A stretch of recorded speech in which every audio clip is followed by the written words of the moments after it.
pela presença do nosso irmão Rafael Lavarini. Rafael Lavarini, tenho que dizer isso, porque eu acho que o que é positivo tem que ser dito, porque o exemplo é sempre importante. Rafael Lavarini é de Sete Lagoas, Minas Gerais, de família espírita, começou a sua condição de expositor aos 16 anos. E conversando com ele ali, lendo o mais recente livro dele, Rafael, você tem com certeza a idade cronológica para ser meu filho. Mas a condição intelectual, moral, doutrinária para ser meu pai, pelo que eu li de você. Então, Rafael está aqui, ele implantou um sistema novo na penitenciária de Sete Lagoas, é o diretor da penitenciária, e hoje trabalha recuperando esses irmãos de uma forma extraordinária, uma cadeia que não tem carcereiro, onde os próprios presos se guardam, não fogem, não saem, não há tumulto, não há revolta, porque o ser humano precisa de dignidade. Dignidade e amor, disciplina. Então, não quero me alongar, porque eu quero que Rafael consiga nos brindar com sua palavra. Ele hoje vai falar sobre o tema Caracteres do Homem de Bem, que é um livro próximo, que já está em prelo, que ele vai lançar daqui a pouco. Vou passar a palavra para o Rafael, que é só lembrar que esse lindo livro, Centelha de Cristo, é um livro simples, mas de mensagens profundas. Ele está aqui atrás, à disposição. O Rafael, inclusive, autografará após o final da palestra. Rafael, querido. Boa noite a todos. Que louvado seja o nosso Mestre Jesus e que possamos, nessa noite, entender um pouco mais da proposta do Teu Evangelho, fazendo uma reflexão profunda sobre as características do homem de bem. E hoje, em especial, para falarmos sobre estas características, sem querermos diminuir a importância de Jesus, porque não abordaremos tantas passagens evangélicas, falaremos mais da parte prática da nossa vida útil e tentaremos pegar um ser humano mais errante, alguém que tenha cometido um crime, em um local onde o meio não favorece a sua recuperação, e ali demonstrar que mesmo esse ser humano pode ser um ser humano com características de bem, pode ser um ser humano que vai vencer na vida e que vai dar a volta por cima. Mas, além disso, para não ficarmos só no campo das ideias, vamos fazer uma correlação com as questões familiares que nos envolvem, com algumas questões familiares que urgem o nosso olhar diferenciado. E então vocês vão perceber que ao longo da fala, nós faremos uma grande analogia entre o sistema penitenciário e as nossas famílias.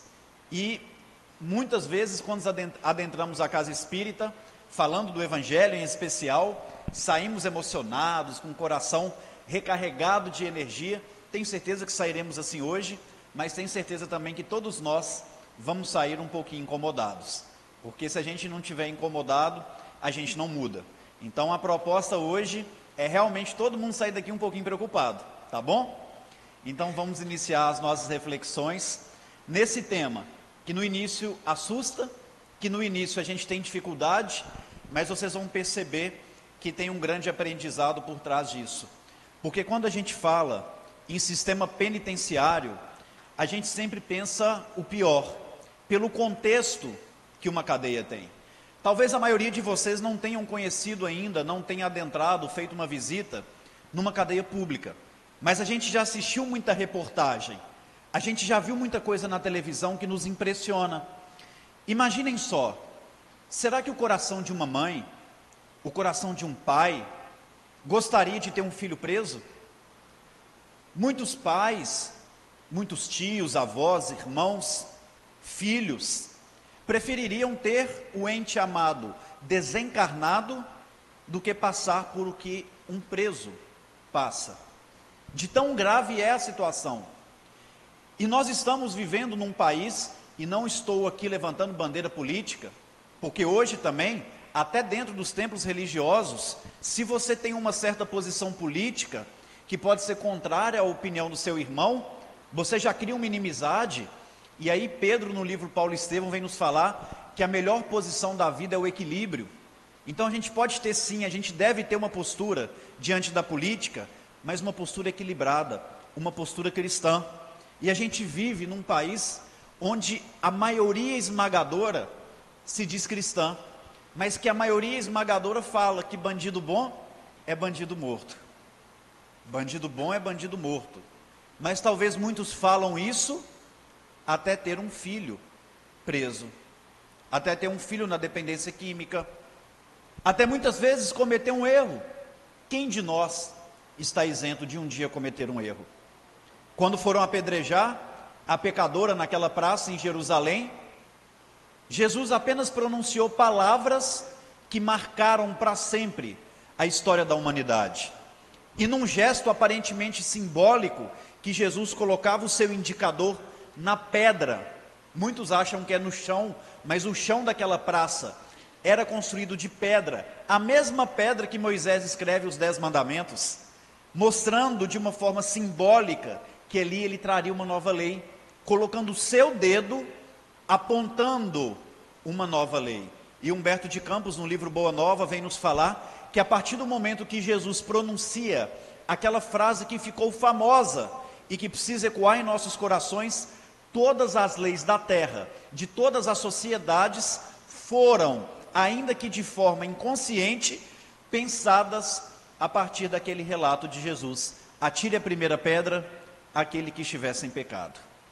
Então o cristão não pode achar que bandido bom é bandido morto. Jesus não amava o crime, mas Jesus amava o criminoso. Paulo de Tarso foi o maior criminoso da história do cristianismo. Ele não foi responsável só pela morte de Estevão.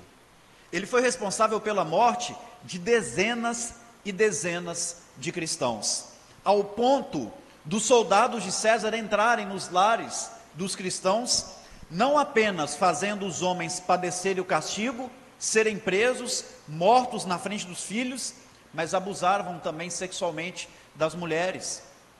Isso tudo a mando de Paulo. E aí a gente sabe da história que ele caiu do cavalo, mas ele não caiu do cavalo que Jesus quis matar ele, falando que bandido bom é bandido morto, porque era o maior bandido da história, era o maior bandido da época. Ele caiu do cavalo porque Jesus, com seu amor, iluminou ele com um clarão, segundo Emmanuel, mais forte do que o sol do meio-dia, e acreditou naquele homem para que fosse o seu seguidor, ao ponto de Paulo chegar a escrever: já não sou eu que vive, mas o Cristo que vive em mim. O maior bandido passa a ser o maior discípulo. Por isso que o próprio Cristo faz uma analogia de um homem que chega no mundo espiritual e ele ensina: estive preso, foste me ver. Paulo vai além, escrevendo aos Hebreus: visitai os presos como se estivesse preso com eles. Se coloque no lugar de uma pessoa que está numa cela, que cabe 6 pessoas no máximo, e ali tem em torno de 90 presos.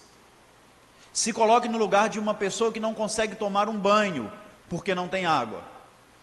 Se coloque no lugar de uma pessoa que, ao fazer as necessidades fisiológicas, ela precisa fazer com mais de 50, 60, 70 pessoas te olhando, que não tem nenhuma higiene naquele sanitário.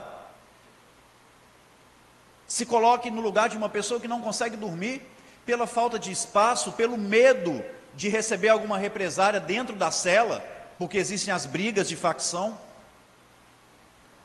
Às vezes a gente fica sem dormir a noite inteira, acordando 2, 3 vezes, no outro dia a gente está mal-humorado.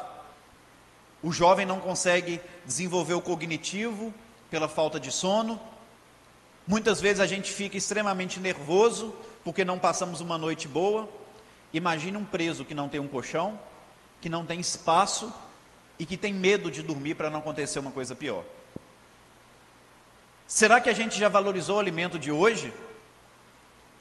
Porque lá, muitas vezes, eles comem comida azeda, comida fria. Quando vê uma comida boa, aquele que tem uma hierarquia maior na cela, muitas vezes vai comer a comida do que não tem.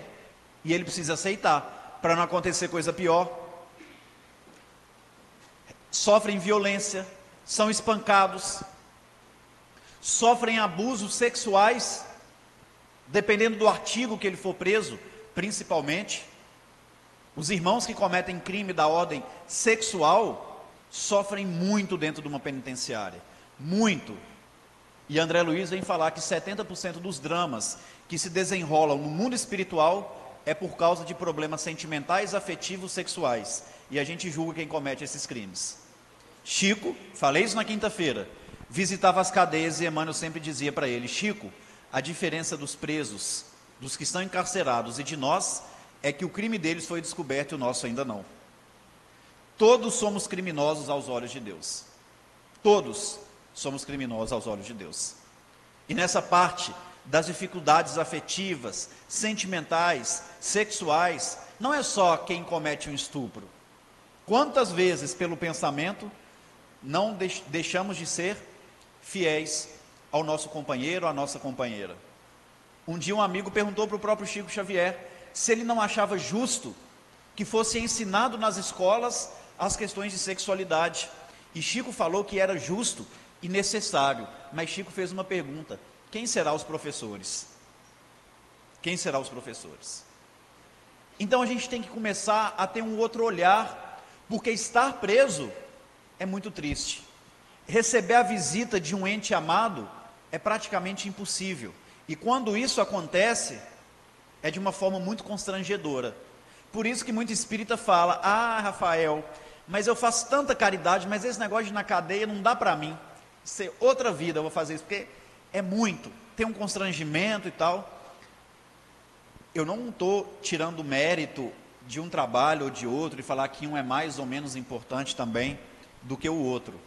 Mas a caridade, a verdadeira caridade, ela sempre está naquilo que realmente é difícil. O que às vezes a gente está fazendo de forma muito automática, muito fácil, talvez não é caridade. É só o nosso supérfluo que a gente está doando. Não é além do supérfluo necessário. Então, Paulo recomenda: visitai os presos como se estivesse preso com eles.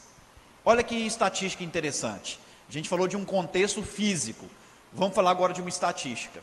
No Brasil, de cada 3 pessoas que são presas, de cada 3, 2 não tiveram a presença do pai na vida deles. De cada 3 presos, 2 não tiveram o pai. E o que a psicologia fala sobre a presença do pai? Será que é só a figura masculina? Ou é a lei, a justiça, o que é certo, o que é errado, o que pode, o que não pode, o que deve fazer e o que não deve fazer? E a figura da mãe, a figura feminina, já é caracterizada pelo afeto, pelo acolhimento, pelo amor. É o carinho que envolve. Mas existem mães que não têm a presença masculina ao seu lado e que conseguem estabelecer limites, conseguem estabelecer regras.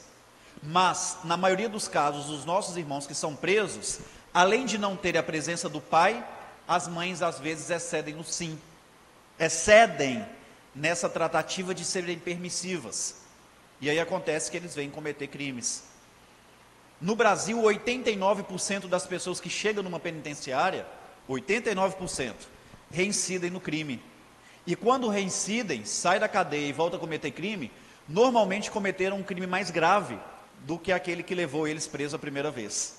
Então ali é uma fábrica de violência, de perversidade. Fazem ele sair pior, e o objetivo é outro. O objetivo seria recuperar. 75% dos presos no Brasil já pensaram ou tentaram cometer o suicídio em algum momento da vida. 75%. 92,5% não tem expectativa de futuro. Não pensa nada para frente. Não quer ser nada na vida. Não tem sonho. Não quer construir família. Perdeu o gosto de viver. Perdeu a vontade de viver. Preocupante, não é? Alguém aqui queria um ente amado preso? Em sã consciência? De forma alguma. Mas vejam, meus irmãos, a parte mais grave e mais preocupante: nós estamos aprisionando os nossos filhos dentro dos nossos lares. A gente acha um absurdo um preso não ter o direito ao sono, o preso não conseguir dormir bem, e a gente fica morrendo de pena. Mas será que os nossos filhos, os netos, os jovens, têm tido boas noites de sono? Será que a tecnologia está tendo uma ascendência moral maior do que a nossa, porque a tecnologia não os deixa dormir? Eu tenho certeza que a maioria de vocês que estão aqui, assim como eu, na nossa infância, na nossa juventude, tínhamos horário para dormir e horário para acordar. Tinha que estar na cama no máximo até 9, 10 da noite. Tinha que respeitar os limites que os pais colocavam. Horário para acordar, não podia dormir mais do que 7, 8 da manhã. Isso ainda muito criança, a gente passou por isso. E os jovens hoje em dia? Eles têm tido boas noites de sono? Com certeza não. E é culpa dos jovens, das crianças? A culpa são de nós, pais, avós, tios, que para muitas vezes querer o amor dos nossos filhos, a gente esquece que antes do amor vem o respeito. A gente não permite que eles tenham respeito e a gente quer que eles amem. E ninguém aqui, por nossos pais terem exigido os nossos respeitos, deixamos de amá-los. Então esse é um ponto, do sono. Rafael, até que essa comparação, essa analogia com a questão de dormir, tem sentido. Mas as outras coisas que acontecem na cadeia é impossível. Lá, por exemplo, eles comem comida azeda, comida vencida, e comem. E aí a gente deixa os nossos filhos tomar refrigerante todo dia. Várias e várias pesquisas científicas já demonstram que o pior alimento do mundo e o que mais causa câncer é refrigerante. Quantas vezes, para a gente não ter trabalho, a gente compra uma comida que já vem pré-preparada ali, que é só esquentar, que é só colocar um pouquinho no fogo? Quantas vezes a gente passa no fast food para não ter trabalho de preparar uma comida? O que é pior, comer uma comida azeda ou comer uma comida que vai atrapalhar a diabetes, o colesterol, o sistema cardiovascular num todo, que vai mostrar, e isso demonstra através de pesquisas, que aquele jovem pode ter câncer com uma possibilidade muito maior daquele que não come e que não alimenta daquele jeito, que não bebe tanto refrigerante. Mas é muito mais fácil comprar um refrigerante do que fazer um suco natural. É muito mais fácil pegar uma comida que já vem praticamente pronta do que ter o trabalho de preparar uma comida saudável, de cultivar uma horta no fundo da casa. Educar dá trabalho. Quem falou que não dá trabalho? A escolha foi nossa, de ser pai e mãe. E educar dá trabalho. Se não está dando trabalho, não é educação. Porque até a caridade é assim. Se não dá trabalho, não é caridade. É um automatismo. E a gente vai entrando nesse processo de fazer tudo no automático. E olha que a gente está falando só do sono e da alimentação. E se assemelha, e talvez é até pior do que está acontecendo numa cadeia. E na cadeia a gente acha um absurdo. Ah, Rafael, mas na cadeia tem tanta violência? Lá em casa não tem violência nenhuma.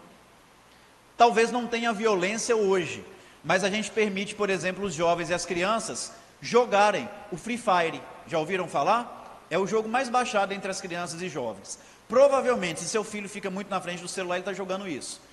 Traduzindo para o português, fogo livre, fogo aberto. E você vai passando de fase à medida que você vai matando. Quanto mais você mata, mais pontos você ganha. Mais pontos você ganha. E aí, quando a gente ligava o noticiário há 10, 15 anos antes, colocava lá no Jornal Nacional, vinha notícia: olha, um jovem entrou num colégio americano e matou 15 outros jovens e depois cometeu um suicídio. Achávamos isso um absurdo. Olha o que começou a acontecer no Brasil. Inclusive a tragédia que teve em São Paulo, o jovem se vestiu como se veste nesses jogos violentos como o Free Fire. Até a roupa dele foi igual. Hoje tem crianças de 2, 3, 4 anos que qualquer contrariedade que os pais falam, eles já estão batendo na cara do pai e da mãe. Então, nós estamos formando jovens extremamente violentos. Só que na cadeia é absurdo um preso bater no outro. Só que a criança pode bater na cara do pai e da mãe. Pode ficar o dia inteiro na frente do eletrônico nesses jogos violentos, porque nós estamos sendo permissivos. É, Rafael, o negócio está ficando feio então, né? Está ficando feio. Mas esse negócio de abuso sexual lá em casa, não tem não. Mas com todo respeito, gente, não estou aqui sendo um falso moralista, mas a gente ouve funk ou deixa os filhos ouvir funk. Final da década de 90, início dos anos 2000, o funk, vamos colocar um exemplo, Claudinho Bochecha. Eles faziam uma declaração de amor para a mulher de forma respeitosa. Era o funk. Falava das injustiças sociais dentro de uma comunidade. Iam para o baile funk, para os amigos ficar dançando igual um ao outro. Hoje vai para ter relação sexual. Hoje a letra da música tem no máximo 2 frases. Que eu tenho vergonha de repetir uma única palavra dessas frases. E aí a gente vê meninos e meninas de 7, 8, 9, 10 anos rebolando até o chão, um esfregando no outro, e tudo aquilo é normal. E aí com 15, 16 anos, o jovem já teve vários parceiros sexuais, vários parceiros sexuais, procurando o amor, com sede de amor, porque não está recebendo o pai e da mãe, e também não vai receber com tantos parceiros sexuais, sem nem saber o que é o sexo, o que o sexo representa na visão divina. E aí sabe o que acontece? Os jovens estão ficando depressivos. O próprio sertanejo, falando de música, também na década de 90, início dos anos 2000, era uma grande declaração de amor. Hoje é incentivo à traição e à bebedeira. E muitos ainda falam, serei feliz o dia que eu tiver o seu amor. Nós temos que ser felizes, independente se temos o amor de uma pessoa ou não.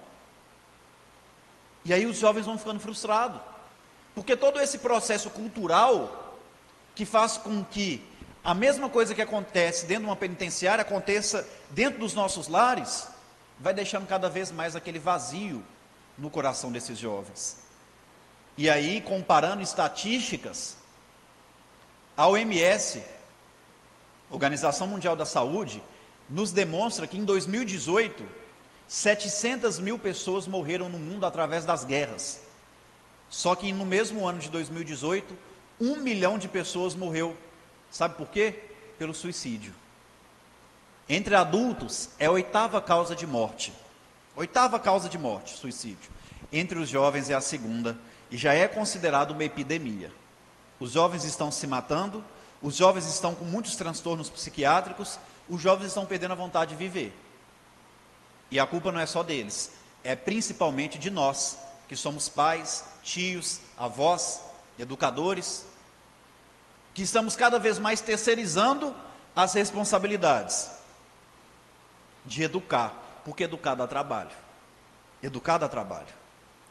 Então vejam, falar de cadeia pública, falar de um preso, assusta, machuca, mas nós estamos aprisionando os nossos filhos debaixo do nosso teto, tendo conhecimento do Evangelho do nosso Senhor Jesus Cristo, que a doutrina espírita nos oferece.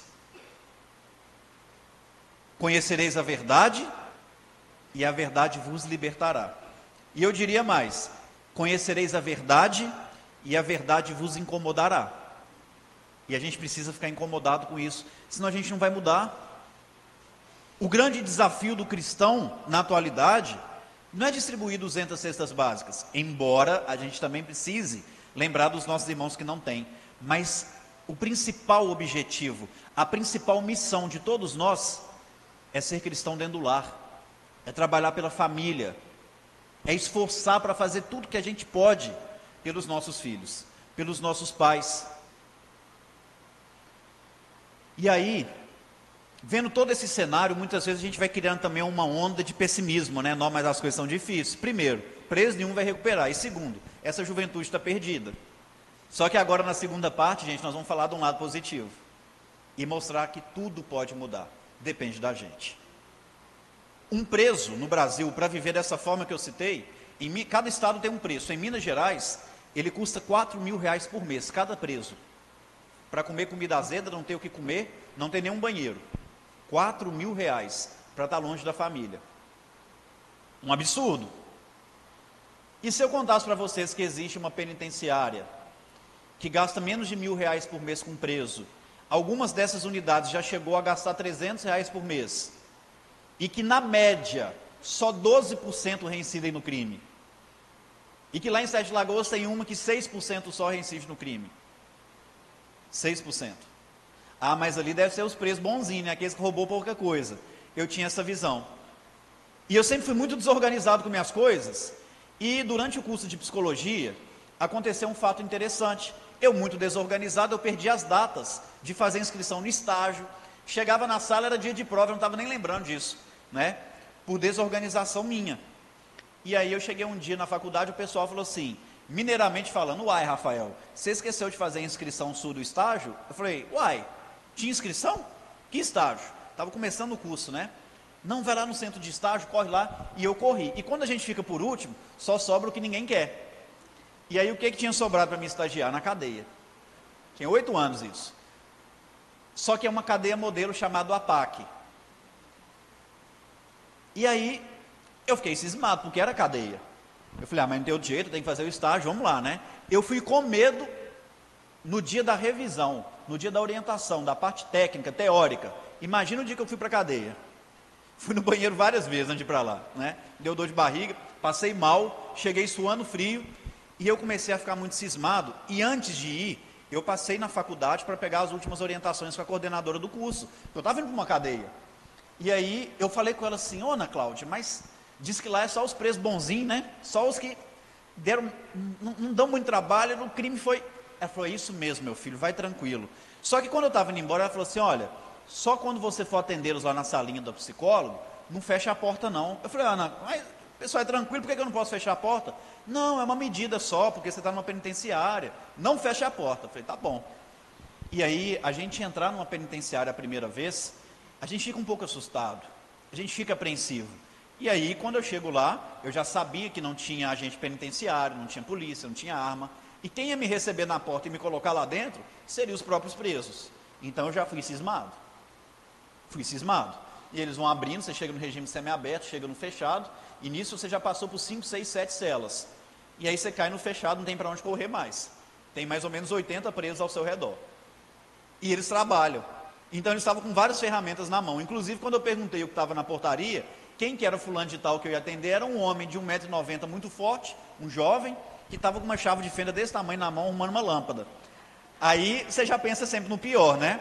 Mas eu lembrava da minha professora falando, ô Rafael, fica tranquilo, lá é só os mais light, só os calmos, só os presos que cometeram pequenos delitos. E aí me encorajou, falei, tá de boa. Chamei ele e ele foi, com 5 minutos ele desabafou. Falou dos problemas dele. Ele tinha matado mais de 18 pessoas, 18 a 19, né, com 21 anos. E quando ele relatou isso, eu fiquei lembrando da professora. Detalhe, quando ele começou a falar, ele levantou e falou assim, posso fechar a porta para a gente ficar mais... Eu falei, pode. Eu não podia mostrar que eu estava com medo, né? Pode fechar. Pessoal, eu apaixonei com aquele trabalho. Eu apaixonei. Porque eu vi que ali eles acolhiam todo mundo, independente do crime que haviam cometido. E ali eu comecei a perceber que para todo ser humano tem jeito.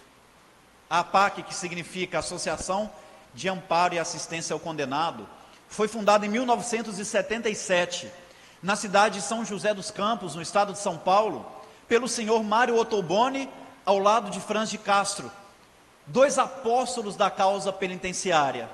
E ali eles ficavam percebendo que naquele ambiente hostil de uma cadeia pública, dificilmente um ser humano iria se recuperar. E eles percebiam que podia fazer algo por eles, mas como? Eles não queriam levar benefício, porque eles sabem que o criminoso precisa passar pela punição, mas aquela punição não funcionava. E eles então queriam humanizar as penas, eles queriam fazer aquilo que está na Constituição, nada além do que está na Constituição. E então resolveram fundar a primeira APAC. Algum tempo depois, poucos anos de fundação, eles começando a estabelecer um trabalho bacana, ganhando o respeito não só do governo, da polícia, dos agentes penitenciários, mas principalmente dos presos. E então houve uma grande rebelião em Jacareí, centenas e centenas de familiares reféns. Aquela rebelião durou 13 horas, e quem conseguiu apaziguar foi o senhor Mário Ottoboni e Franz de Castro, que sempre eram chamados para intermediar os presos do poder público. Mas naquele dia aconteceu algo diferente. No momento em que eles haviam libertado os últimos reféns, apenas Franz de Castro ficou como refém, até que todo o combinado entre os presos e o governo fosse estabelecido. Mas um dos policiais ali presente dispara um tiro contra os presos, e começa uma intensa troca de tiros. Franz de Castro desencarna com 33 perfurações. quando foram fazer a autópsia nele, perceberam que todo o seu corpo estava tomado pelo câncer. Nem ele nem a família sabia. Foi um livramento para que ele não sofresse. Inclusive, Franz de Castro atualmente é um dos 4 brasileiros, agora 3, porque a irmã Dulce já foi considerada santa, que estão no processo de serem santos, segundo a visão da Igreja Católica. E ele será um santo que rogará, que tutelará a causa dos presos. Mas Mário Ottoboni ficou muito triste com aquela perda. Ele percebeu que era enxugar gelo, porque quando conseguiu estabelecer uma ordem com os criminosos, o poder público queria matar. O poder público tinha uma visão diferente. Era chover no molhado, era tampar o sol com a peneira, e ele quis desanimar, até um dia em que ele foi conversar com um padre da cidade de São José dos Campos. E aquele padre falou com ele: eu estou sentindo tanto a presença, e ele queria largar o trabalho, e o padre falou: eu estou sentindo tanto a presença do nosso irmão Franz de Castro. E ali Mário Ottoboni, muito emocionado, pegou um pedaço de papel e começou a escrever, e ele escreveu 12 itens, e ao final assinou Franz de Castro. Era o princípio da APAC, os 12 princípios básicos da APAC, que na nossa visão espírita foi recebido através de psicografia. E a partir do momento que Franz de Castro vai para o mundo espiritual, Mário Ottoboni consegue levar a ideia da APAC adiante. E agora, não significava mais associação de amparo e assistência ao condenado, mas também amando o próximo, amarás o Cristo. Hoje no Brasil, são 72 APACs, 52 no estado de Minas Gerais.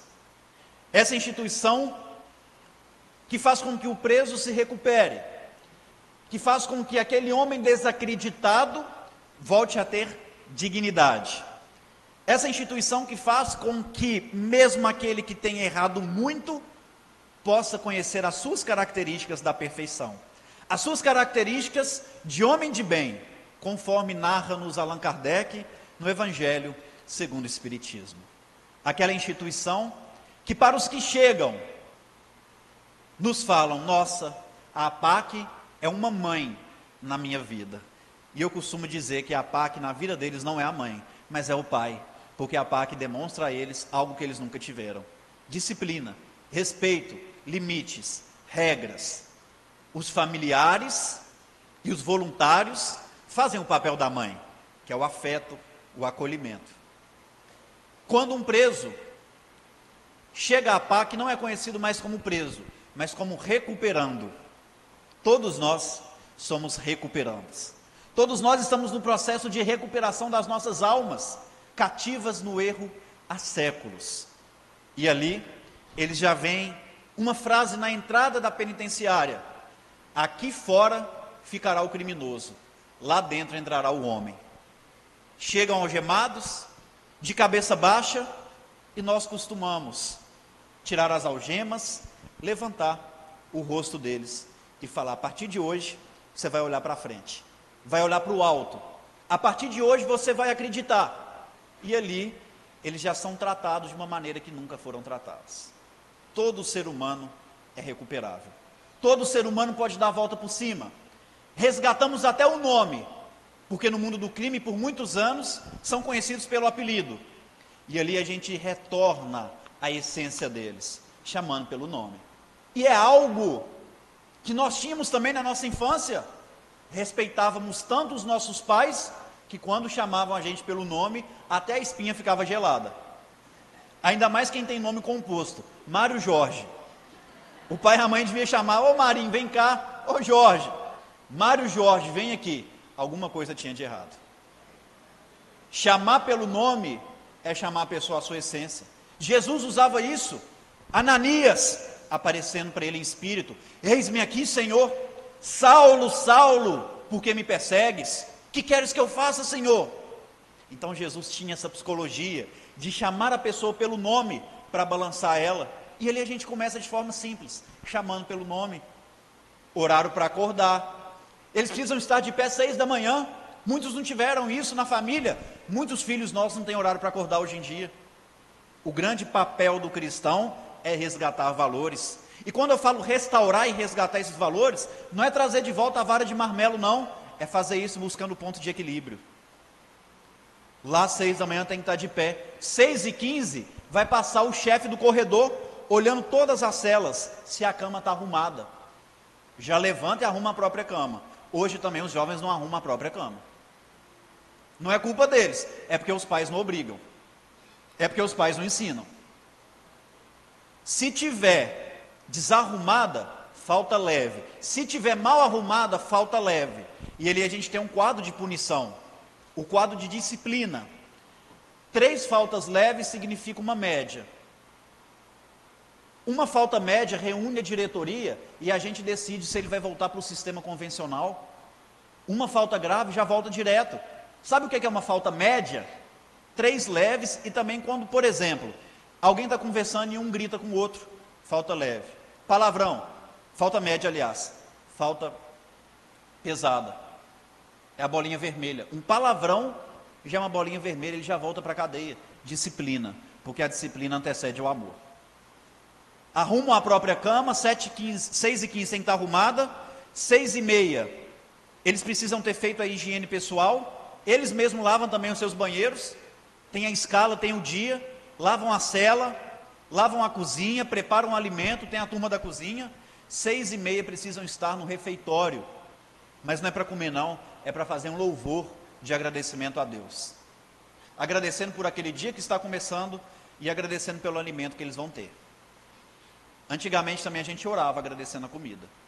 Hoje a gente esquece, a gente não dá essa obrigação aos filhos, por isso que eles acham que tudo é muito fácil. Tudo muito fácil. Na minha época eu chegava para meu pai e falava assim: ô pai, eu estou querendo ganhar aquele tênis. Isso era início do ano. Meu pai falava assim: comporte bem o ano inteiro. Eu vou perguntar à sua mãe como é que está o comportamento dentro de casa, com suas irmãs, com ela, como é que está o respeito com a avó, com o pessoal que vem te ver, quero as notas boas na escola. Chegando no Natal, se tiver tudo bacana, e se eu tiver dinheiro eu compro.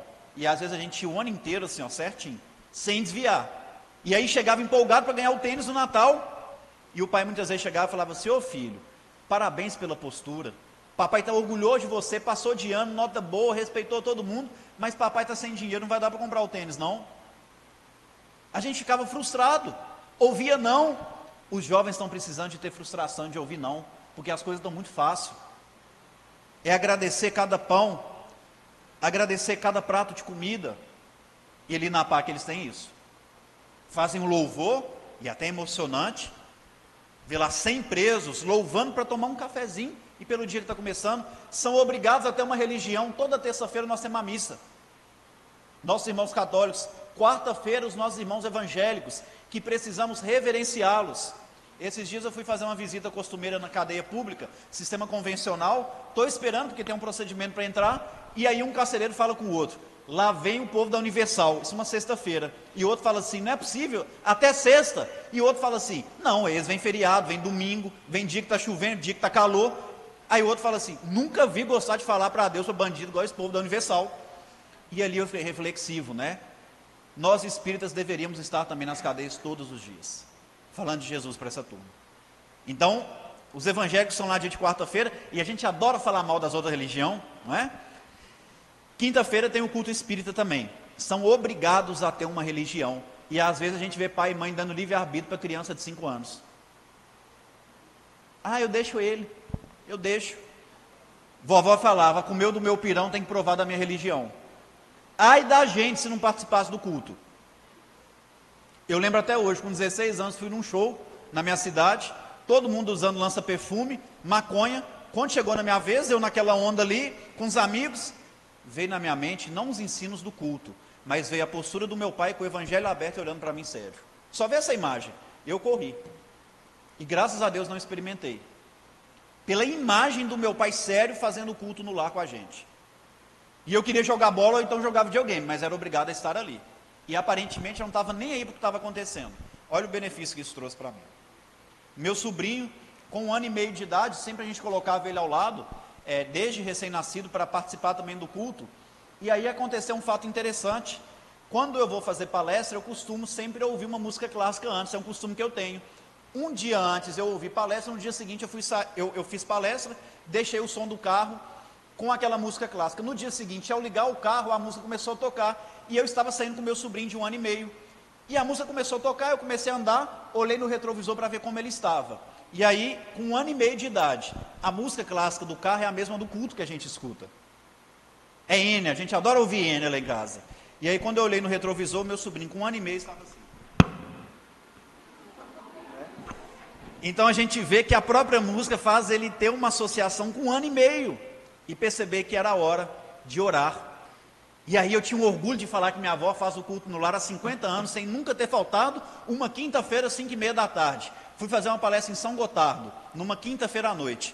Saí na sexta de manhã, receberam-me os pais de um amigo, como por exemplo o Mário Jorge está me recebendo, e ali aconteceu um fato muito interessante, porque na sexta-feira, no dia seguinte, quando eu chego na sala, estavam os pais, os 4 filhos e os 5 netos, me esperando para o café da manhã, 7 da manhã, numa sexta-feira, um dia que normalmente eles iam trabalhar, e eu pensei assim, não, mas eu estou ficando importante, né, ver a família inteira para tomar café da manhã comigo, e aí eu cheguei, sentei, e aí já fui olhando o pãozinho, já vi o queijo, peguei a faca para cortar o queijo, e aquela senhora com muita educação colocou a mão em cima da minha, tipo assim, não está na hora não, meu filho.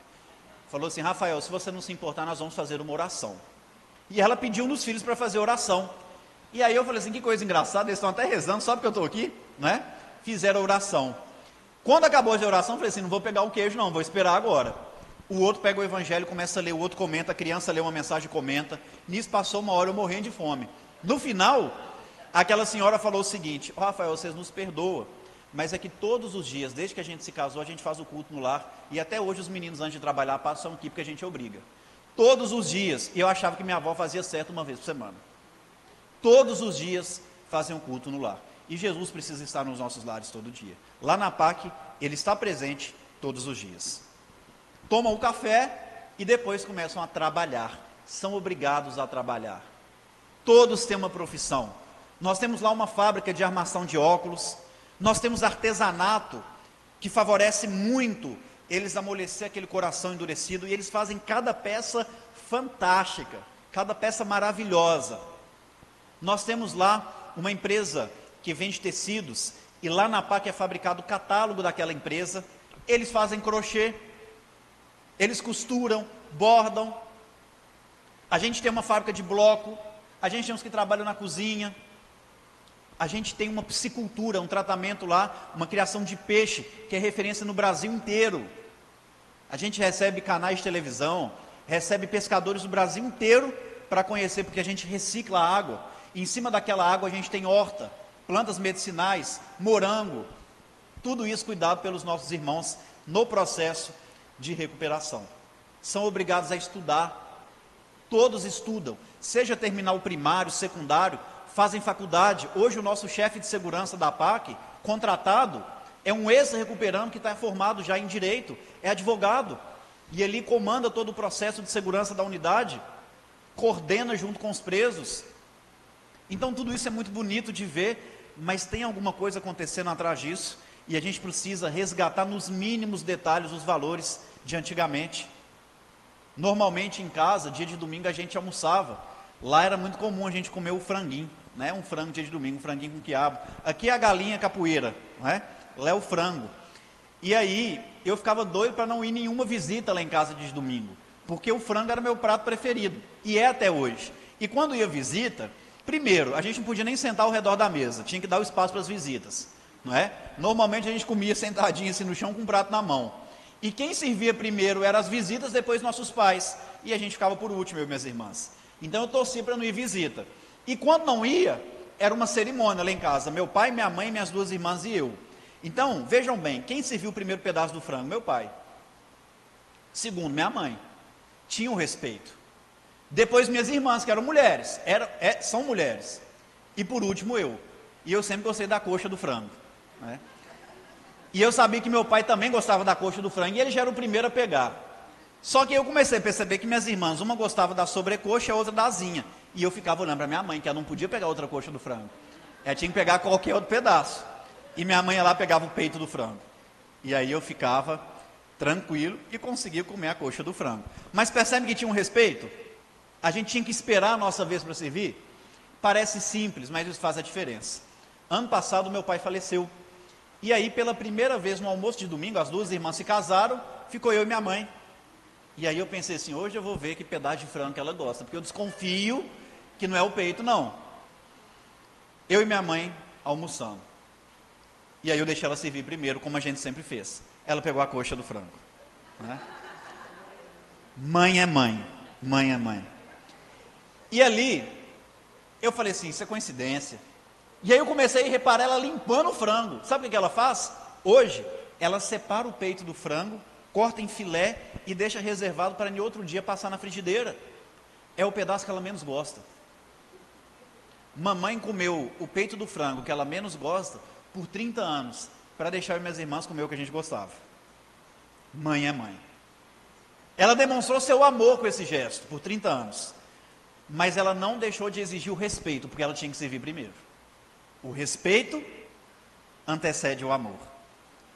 Falando da minha mãe, eu vou contar mais uma história dela, viu, gente? Tá? Vocês dão licença, que eu adoro contar a história da minha mãe.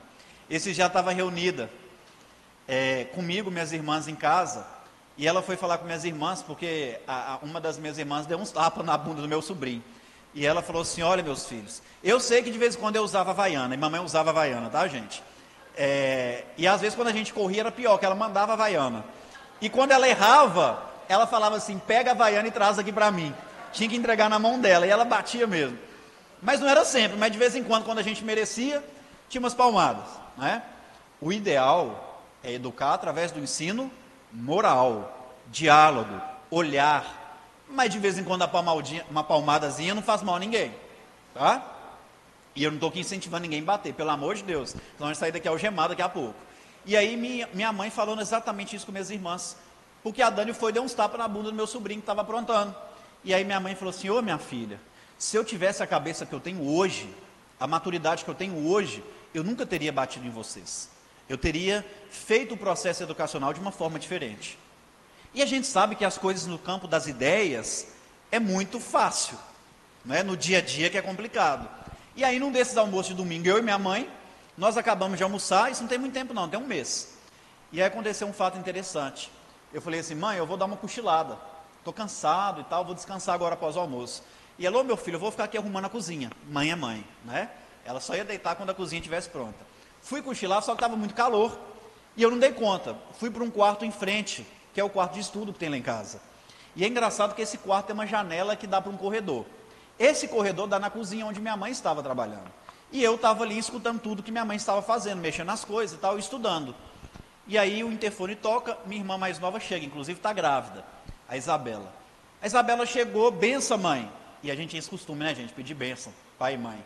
Hoje os meninos entram nos lugares, nem cumprimentar, cumprimenta. E o pai e a mãe ainda tem a audácia de falar assim, está com sono, está enjoadinho, deve ser fome. Mentira, é falta de educação. Na nossa época, tinha que olhar no olho da pessoa, apertar a mão e cumprimentar e pedir a benção, né? E a minha irmã chegou, cumprimentou, primeira pergunta que minha irmã faz, cadê Rafa? E eu achei que minha mãe sabia que eu não estava dormindo mais. Minha mãe fala, tá dormindo, filha? E aí já vem na minha cabeça, elas acham que eu estou dormindo. E ficou na minha cabeça, eu continuei estudando. Minha mãe pegou uma cadeira, como essas cadeiras de escritório que tem a rodinha, sabe? Que você consegue movimentá-la, e tirou da cozinha, porque estava atrapalhando ela lavar o chão da cozinha. E colocou no corredor, na janela que eu estava, e ela não me viu. E aí veio na minha cabeça, elas acham que eu estou dormindo, essa cadeira está aqui, ela tem rodinha, eu vou empurrar essa cadeira lá para a porta da cozinha. Elas voltaram e continuaram a conversar, eu coloquei a mão para fora e empurrei a cadeira. E essa cadeira também gira, né? E ela foi girando um pouco. E as duas conversando muito, quando a cadeira bateu na porta da cozinha, eu escutei um silêncio, e a minha irmã falou, uai, que trem que é esse? Né? Em Minas tudo é trem, que trem que é esse? Aí minha mãe falou assim, uai, eu coloquei a cadeira lá em cima, que coisa esquisita. Aí primeiro, gente, tudo que a gente achar que é espiritual, nós temos primeiro que isentar as questões materiais, não é? Temos que fazer uma perícia, a gente tem que ser científico enquanto espírita. E ali a minha irmã e a minha mãe foram para o corredor, e eu vendo a janela tudo, elas olhavam para o chão e falavam, mas é plano, e eu olhava para cima e falava assim, não está ventando, e aí eu escutei minha mãe falando, deve ser eles, e apontou, deixou a cadeira lá de novo, e foi arrumar a cozinha, E ali eu já não queria falar que eu estava, eu queria assustar elas, né? Empurrei um pouquinho mais forte da primeira vez, e a cadeira foi rodando, bateu lá. Quando bateu, minha mãe já começou, meu Senhor Jesus. E aí a minha irmã conta que ela ficou espalmando as mãos, né? Meu Senhor Jesus, se tiver qualquer entidade aqui, ignorante, menos esclarecida, que o Senhor possa acolhê-las na vida maior. E aí minha mãe brigando com minha irmã, vamos orar, Isabela, Pai Nosso que estais no céu, e as duas rezando Pai Nosso. E eu chorava de rir, olha a maldade. E aí, eu pensei, elas vão pôr essa cadeira aqui de novo. Mas elas já tiraram a dúvida, não tem nada no chão que vai fazer ela rodar, não está ventando. Elas já rezaram com os espíritos, não tem mais espírito aqui. Então elas vão ver que sou eu. Então eu vou empurrar e vou correr para o meu quarto e fingir que eu estou dormindo. Olha a maldade. Veio a cadeira de novo, e eu já estava embaixo da janela escondido, né? Veio a cadeira outra vez. Quando a cadeira veio, eu levantei e empurrei ela muito forte. E ela foi rodando, fazendo até vento. E a cadeira bateu e eu corri. Só que as duas assustaram tanto que elas correram também. E a gente trombou no corredor da minha casa e eu caí. E quando eu olhei para cima, minha mãe já estava com a havaiana dela batendo em mim, né? E eu, mãe, mas você falou que não ia bater mais. Cala a boca, porque mãe é mãe. E bateu em mim mais um pouquinho, né? Então, às vezes, eu não estou incentivando a bater, mas uma chinelada não cai mal. Capítulo 2 do livro Boa Nova, psicografado por Chico Xavier. Maria de Nazaré recebe a visita de Isabel, sua prima. Quando João Batista tinha 12 anos e meio e Jesus 12. E quando as primas se encontram e são mães, normalmente elas vão falar dos filhos. E as duas começam a falar de João e Jesus. E ali Isabel fala, Maria, eu estou sofrendo tanto com João porque esse menino é esquisito. Ele some aqui de casa e fica horas e horas no deserto da Judéia meditando. Uma criança em meditação profunda. E Maria fala, pois é, eu sei que os nossos filhos trazem uma mensagem de paz e esperança para a humanidade inteira, mas Jesus também some. E ele não só fica horas e horas desaparecido, mas quando volta ele costuma trazer algum ladrão que é conhecido aqui da região para tomar banho e comer. E eu fico assustada, desde quando ele foi apresentado ao templo, e ali Simeão carregou ele no colo e falou, meus olhos já viram a salvação, que o servo do Senhor descanse em paz, luz que iluminará todas as nações, virá para a perdição de muitos. E aquilo ali, uma mãe escutar que o filho vai vir para a perdição de muitos, ela fica preocupada. E ali ela continua com aquela preocupação ao longo da vida, porque ela via que Jesus era diferente. E então, ela conta para Isabel que o que mais deixou ela impressionada foi que ela chamou José para uma conversa em particular e contou para José todas as preocupações. E o mais interessante disso é que no dia seguinte, como se soubesse de todo o teor da conversa, Jesus aproximou-se de Maria e perguntou para ela, mãe, que queres tu de mim? E é uma pergunta que precisa ficar nos nossos corações. Mães, pais, avós e avós, o que queremos dos nossos filhos? Maria ficou pensativa e respondeu, quero o seu bem. Como uma boa mãe responderia, não se preocupe minha mãe, porque eu já estou com o meu pai. Olha a resposta de Jesus. Pais e mães, não se preocupem se os seus filhos já souberem os ensinos do Cristo. Se seus filhos já estiverem ligados a Deus. E ali ela falou assim, mas eu sou mãe, sei que você está com o pai, mas mesmo assim eu vou continuar preocupada. Jesus então disse a ela, tudo bem minha mãe, a partir de hoje te darei a maior exemplificação aos olhos do Pai. E aí Maria comenta com Isabel que naquele mesmo dia, Jesus chegou com humildade a José, seu pai, e pediu a ele que o admitisse nos trabalhos da carpintaria, como se quisesse demonstrar para a humanidade inteira que o maior trabalho aos olhos de Deus é conseguir comer o pão com o suor do próprio rosto, é ensinar para os filhos o valor do trabalho, é ensinar para os filhos a dificuldade de conquistar as coisas, é saber falar não, mas é estar todo dia reunido em casa para confraternizar ao final de um dia de trabalho, porque o Cristo viveu 33 anos, 90% do seu tempo foi para a família. Nós muitas vezes não vamos precisar de vida pública, vamos precisar de dedicar a família, precisamos ser missionários do lar, mesmo diante dos pesares e da dificuldade da vida. Observa, alma querida, a dor que ilumina a vida. Sobre as provas tais como elas são, a terra é uma grande escola, de que temos usufruto, lembrando-nos um enorme instituto de trabalho e de elevação. Nascemos e renascemos, atendendo às leis divinas, conforme as lições precisas de que temos nos para dar, no serviço que nos cabe ou aquele com quem convivemos, jaz em ponto supremo do nosso próprio lugar. Na tarefa em que estejas, cumpre o dever que te assiste. Se a vida te parece triste, não te queixes de ninguém. Cada pessoa na terra intimamente é chamada a servir, de estrada a estrada até a vitória do bem. O homem robusto e moço que administra a riqueza traz, por suas vezes, rude e acesa a fogueira da aflição. A mulher que exibe ao colo joias em forma de luzes, às vezes tem muitas cruzes por dentro do coração. Nunca censures, não julgues, nem critiques ninguém. Trabalhe, crê, auxilias e não temas. Cada qual guarda problemas. E na forma de sorriso e de dor, quem mais serve e mais perdoa é aquele que se renova, vencendo de prova em prova nessa grande escola do amor. Muito obrigado, Senhor, e muito obrigado a todos vocês.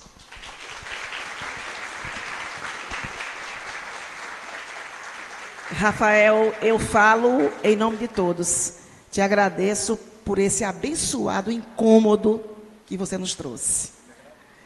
Eu me lembro que a imagem mais marcante, uma das mais marcantes da minha infância, meu pai era dentista. Meu irmão mais velho, que tinha 14 anos na época, a obrigação dele era levar as peças à tarde até o protético. Só que um dia eu vi meu irmão sair, ele voltou disparado numa correria imensa. E eu me lembro disso hoje ainda. Ele olhou para o meu pai e disse: eu esqueci de pedir a bênção. Ele voltou correndo porque esqueceu de pedir a bênção. E uma frase que você disse aqui que é esplêndida: respeito e disciplina antecede o amor. Seara de Deus, todos os domingos, a partir das 8h30 até as 10 horas, tem um trabalho para jovens a partir de 13 anos. E a infância tem um trabalho de 8 às 9h30, o da infância com Diógenes e Luiz Torres, e o da juventude com Leandro e Daniela. Pode sim. Só fazer um comentário aqui, gente, até para demonstrar. A gente fala dos trabalhos nossos, como a gente mencionou da APAC, não é para nos exaltar, é para mostrar que existe solução. E aí eu tive a oportunidade de falar isso de forma bem sutil no semestre esse ano, e aí ao final do semestre uma pessoa me procurou e falou assim: Rafael, você mexeu comigo, você me comoveu com isso, pegou meu contato.